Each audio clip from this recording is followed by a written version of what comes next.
Hoy vamos a abordar el tema la palabra hecha carne. Recuerde que estamos estudiando la historia de fondo, es decir, qué sucedió incluso antes de que la existencia llegara, antes que se diera la creación de este mundo, qué pasó en la eternidad y quién es Jesús en todo esto que hablamos sobre la eternidad. Ya el día de ayer nuestro pastor Dani Perla nos ayudaba a entrar un poco en este concepto y destacaba nuestro pastor que qué bueno que llegó hasta la tercera lección porque ya vimos a Jesús en acción. Ahora podemos entender por qué Jesús hace lo que hace y afirma las cosas que afirma. Vamos a orar pidiendo a Dios que nos dé sabiduría para el estudio de hoy. Querido Dios y Padre eterno, ayúdanos a escuchar tu voz y a comprender cuánta misericordia hay en este maravilloso misterio que es la encarnación de tu Hijo. Oramos para que tu Espíritu Santo nos ilumine en el nombre de Jesús. Amén. Amén. Para el día de hoy, pastor, vamos a ir al texto bíblico también. Ya leímos algunos pasajes el día de ayer, el prólogo es un poco extenso en el texto, pero hoy vamos a leer otro pasaje para iniciar nuestra reflexión de hoy. El versículo 14 de Juan capítulo 1 es impresionante y dice así: y aquel verbo fue hecho carne y habitó entre nosotros, y vimos su gloria, gloria como del unigénito del Padre, lleno de gracia y de verdad. Y me detengo acá, pastor, porque aunque cuando leemos todo ese pasaje es impresionante, quizás aquí la primera pregunta que surge para nuestra reflexión de hoy es, considerando lo que ya nos decía usted ayer, que el logos, la palabra, ese concepto había sido usado por los helenistas o por los griegos de una manera que trataban de explicar la relación entre lo divino y la materia, Juan va a usarlo de manera diferente definitivamente, pero lo impresionante acá es esta frase que la palabra se hizo carne.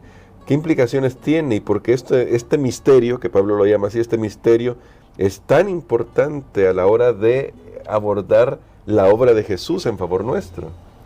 Muy bien, creo que aquí en este versículo tenemos ahora un cambio, una transformación, que este verbo, quien era Dios, ahora dice, se hizo carne y habitó entre nosotros. Esto es lo que se conoce como el misterio de la encarnación,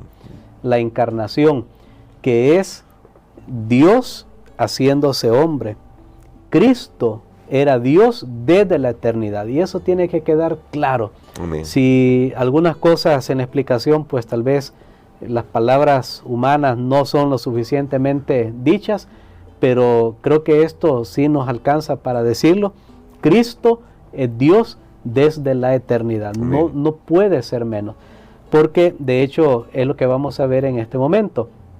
Sé que hay una palabrita aquí que siempre me ha llamado la atención cuando leemos San Juan 1:14, y es la palabra habitó, porque esta palabra usa en el idioma griego que Juan utilizó para escribir esto, es la misma palabra que se usa para decir poner la tienda o poner el tabernáculo.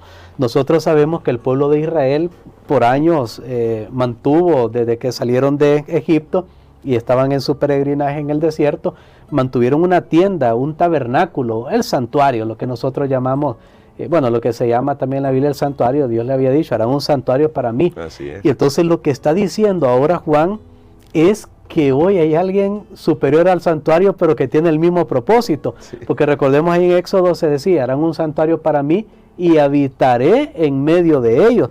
Entonces ahora Juan está tomando toda esa figura interesante del santuario y dice, ahora viene el verbo y ya, voy a usar una palabra arreglada, y ya tabernaculado entre nosotros.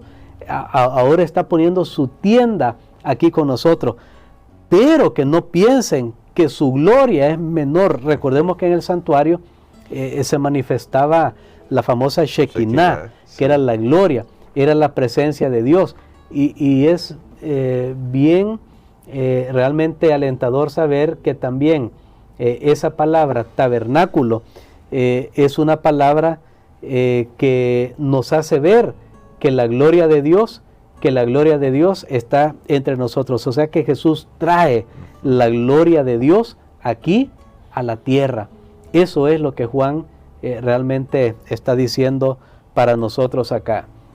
Y ahora, pastor, yendo en esa línea, cuando nosotros vemos a Jesús como Dios hecho hombre y que ha tomado su tienda, que ha puesto su tienda entre nosotros, ¿qué implicaciones tiene esto respecto a la revelación del carácter de Dios que va a ser Jesús para la humanidad?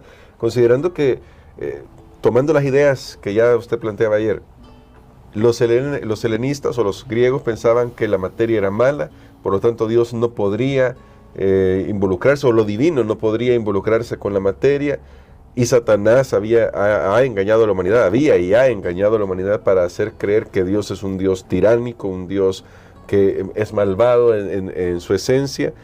¿Qué nos dice esta revelación de que Dios habita entre nosotros en Jesús sobre el carácter de Dios, el verdadero carácter de Dios?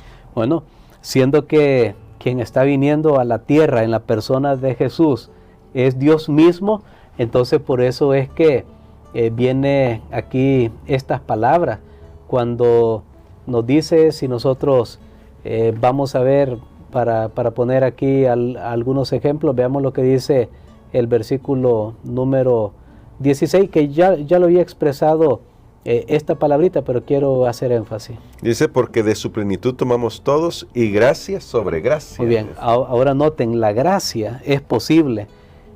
Allá decía Juan, y lo vimos lleno de gracia y de verdad, porque si nosotros vamos a ser salvados, no va a ser por nuestras propias obras, sino por la obra de gracia que Dios ha hecho.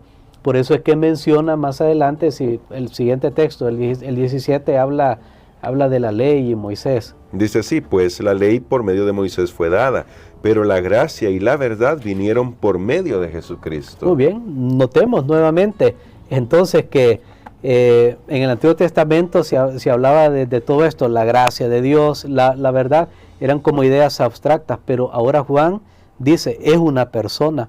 Por eso Jesús podía decir, yo soy el camino, la verdad. O sea, ¿quién va a andar diciendo, yo soy la verdad? Uno dice, yo tengo la verdad cuando usted está hablando de algo. Yo tengo la verdad sobre esto, conozco la respuesta. Pero usted no puede decir, yo soy la verdad. Sí, no, sin embargo, Jesús vino y Él podía declarar esto definitivamente, porque en la persona de Jesucristo vienen todas las bendiciones del cielo. Amén. La gente pensaba en el Antiguo Testamento, yo me voy a salvar por el santuario y los ritos, pero ahora se nos presenta, ahora Juan magistralmente usa esta misma figura, por supuesto, guiado por el Espíritu Santo, y dice, mire, ahora nosotros vamos a ser salvos porque ha venido el verdadero santuario, pero no es una cosa, es una persona, Amén. Es Jesucristo, y trae todas las bendiciones. Ustedes pensaron que se podían salvar por los ritos y ceremonias, no, ahora en Jesús se cumple todo, en Él está la plenitud, como diría más adelante el apóstol Pablo en su escrito, en Cristo habita toda la plenitud de la divinidad. Ahora lo único que nos queda es nuestra respuesta. Y ahora, pastor, en esa respuesta, que lo iremos viendo ya a partir de mañana, pero hoy quisiera destacar esto. Nuestra respuesta tiene que ver con el propósito de Dios. ¿Cuál es el propósito de Dios al hacer todo esto? ¿Qué es lo que finalmente Él quiere hacer al tomar sobre sí la naturaleza humana, al crear, de hecho, primero su función creadora y luego la redención que va a obrar por nosotros? ¿Cuál es el propósito final que Dios tiene? Bueno, precisamente usted lo ha mencionado, la palabra creación. El propósito de Dios con la venida de Jesús es hacer una nueva creación. Porque noten, comienza con el principio, nos remonta a una creación, pero entonces nosotros sabemos lo que el pecado hizo. El pecado trastornó toda la creación que Dios había hecho, está descrita en el libro de Génesis, pero entonces Jesús viene para que nosotros podamos ser recreados, vamos a usar esa palabra, otra vez a su imagen y semejanza. Amén. Pero así como en el principio el mundo físico fue creado por alguien que era Dios, así esta nueva obra de creación tiene que hacerla Dios mismo. No puede ser hecho por otra persona. Y entonces ese es el tema que tenemos aquí en todo este prólogo, solo que hay una hay una reacción. Y es bien interesante, con todas las cualidades que el verbo, el logos, que la palabra, que Jesús tiene, hubo una sorpresa. Y esto no lo hemos leído, pero lo vamos a leer en este momento. San Juan capítulo 1, versículo 10 hasta el 12. Que dice acá, en el mundo estaba, y el mundo por él fue hecho, pero el mundo no lo conoció. A lo suyo vino y los suyos no le recibieron, mas a todos los que le recibieron, a los que creen en su nombre, les dio potestad de ser hechos hijos de Dios. Muy bien, miren qué maravilloso. Aquí es lo mismo que ya vimos en las historias que estudiamos la semana pasada, que siempre hay una respuesta doble ante lo que Jesús hace. Unos creen y otros no creen. Increíblemente hay personas que no creen. Sí. Juan está diciendo, el mundo fue hecho por medio de él y no lo conocieron. Es algo que no tiene palabra. ¿Cómo llamaría uno, verdad? Cuando alguien no reconoce lo que otra persona ha hecho por él o por ella, uno diría, ingratitud para comenzar con una palabra, pero se podrían usar muchos adjetivos para calificar a una persona de esa manera. Y entonces Juan está diciendo, miren, él vino a los suyos y los suyos no lo recibieron, pero ustedes tienen la oportunidad de recibirlo a él. De hecho, en ese contexto del versículo 12, se ve que algunos, personas que son estudiosas, han notado que aquí en el capítulo 1 de Juan, en este prólogo, hay un quiasmo. El quiasmo, podemos decir, creo que lo hemos nosotros explicado, pero en lecciones muy anteriores, sí. El quiasmo es una estructura de pensamiento en el cual, de hecho, hace énfasis a una figura de una letra griega, la X, que uno hace una X y usted ve que las dos barras se entrecruzan y ahí hay un punto medio, sí. hay un punto en común. Entonces un quiasmo es una figura de pensamiento, de lenguaje, donde hay un centro y todas las demás, tanto antes de ese centro como después de ese centro, cada una de las cosas se van correspondiendo. A veces se corresponden para dar la misma idea o la idea contraria, pero que siempre es el mismo concepto. Complementa. Complementa. Voy a poner un ejemplo. Entonces, los estudiosos han dicho que el centro de este quiasmo que hay aquí en San Juan 1 es ese versículo 12, donde dice, a todos los que le recibieron llegaron a ser hijos de Dios. Miren, todo el propósito de todo este movimiento, el verbo haciéndose carne, nosotros no entendemos el tema de la encarnación. No. Nosotros sabemos que, por ejemplo, cuando el ser humano puso a un hombre en la luna, o varios que llegaron allá, hubo un movimiento, hubo una actividad, hubo toda una gran logística. Ahora imaginémonos para que alguien que era Dios se haya hecho hombre. ¿Qué movimiento, qué pasó? Nosotros apenas podemos entender un poco, pero dice que todo ese movimiento que Dios hace es para salvarnos a nosotros, que podamos llegar a ser hechos hijos e hijas de Dios. Entonces, en este quiasmo, el centro es que nosotros lleguemos a ser una nueva creación, lleguemos a ser hijos de Dios. Y en el inicio de cada uno de los lados de este quiasmo, tenemos a la palabra o el verbo que estaba con Dios, porque lo dice el versículo 1 y el versículo 18 también. Vamos a leer el versículo 18. Que dice, a Dios nadie le vio jamás, el unigénito Hijo que está en el seno del Padre, dice esta versión, Él le ha dado a conocer. Muy bien, noten que allá para tener toda la figura de este quiasmo comienza con el versículo 1 y termina con el versículo 18. El centro es que lleguemos a ser hijos de Dios. Tanto al principio habla de que Jesús estaba con Dios, en el versículo 18 dice que también estaba con Dios en el seno del Padre. De paso, esa expresión que algunos podrían tratarle de encontrar ahí, que el seno del Padre, ¿qué significa? Sabe que la misma expresión en el idioma griego que usó allí, que aparece en el capítulo 13 cuando dice que Juan estaba recostado sobre Jesús, significa al lado de. Entonces cuando aquí dice está en el seno del Padre, ese está al lado del Padre. Noten, es una persona distinta, separada, y sin embargo con todos los atributos divinos. Entonces todo esto, que Jesús era el Verbo, que Él es la luz, el testimonio de Juan el Bautista está en ambos lados, antes del versículo 12, después del versículo 12 lo menciona.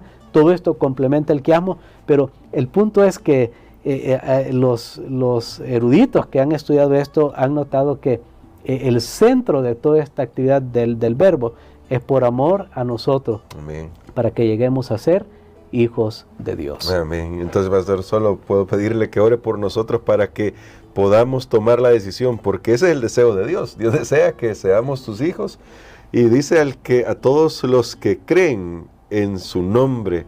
Ya creer dependerá de cada uno de nosotros.